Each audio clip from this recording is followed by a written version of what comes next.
ప్రపంచంలో ఒక కొత్త రెవల్యూషన్ మొదలైంది. దాని పేరు Gen Z revolution. We are bounded by chains of unemployment, selfish games of political party, corruption has woven a web. Generation Z వాళ్ళు ఆ యూత్ అంతా కూడా గళమెత్తారు. నేపాల్ ని అట్టుడికేలా చేస్తున్నారు. मैले रगत बगाएको छु राइट यो रगतको आँसु एक दिन तिनीहरू बाँच्नेहरू बुझ्छन्।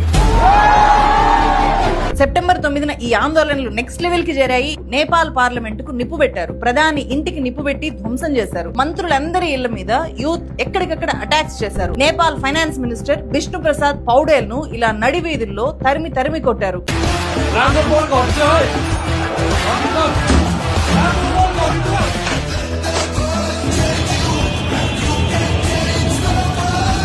నేపాల్ ఒక్కసారిగా అండర్స్ లోకి వెళ్ళిపోవడానికి ప్రధానమైన కారణము సోషల్ మీడియా బ్యాన్ మాత్రమే కాదు, అంతకంటే ముందు జరిగిన పరిణామాలే మెయిన్ రీజన్. నేపాల్లో అన్ఎంప్లాయ్మెంట్ చాలా ఎక్కువ, 15% దాకా అన్ఎంప్లాయ్మెంట్ రేట్ ఉంది అక్కడ. 2017 లో ఎయిర్ బస్ డీలు, 2025 లో federal affairs minister Raj Kumar Gupta లంచం కుంభకోణం అనేవి చాలా పెద్ద ఎత్తున బయటకు వచ్చాయి. అలాగే అక్కడ మినిస్టర్స్ అంతా కూడా లగ్జరీ లైఫ్ లీడ్ చేస్తున్నారు. ఇవన్నీ కూడా యువతలో పాలకుల మీద ఆగ్రహాన్ని, అసంతృప్తిని పెంచేశాయి. ప్రభుత్వ అవినీతిని అన్ని సోషల్ మీడియా హ్యాండిల్స్ మీద చాలా బలంగా క్వశ్చన్ చేస్తూ రావడమే కాకుండా #నెపోకిట్, #నెపోబేబీస్ లాంటి హ్యాష్ ట్యాగ్స్ తో ఒక్కసారిగా అక్కడ పొలిటికల్ సిస్టమ్ ని వాళ్ళు షేక్ చేశారు. बड़ा रीजन तो ये है कि करप्शन टॉप लेवल पे पहुंच गया है हमारे कंट्री पे।